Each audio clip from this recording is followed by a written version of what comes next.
Well, I am not going to be discarded by some 22-year-old whore. Like, I'm a piece of garbage.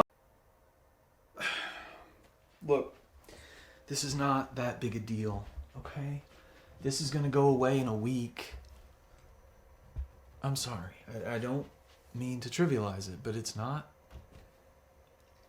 Look, how about I go get you some ibuprofen and a glass of water, and we just enjoy the rest of the night together?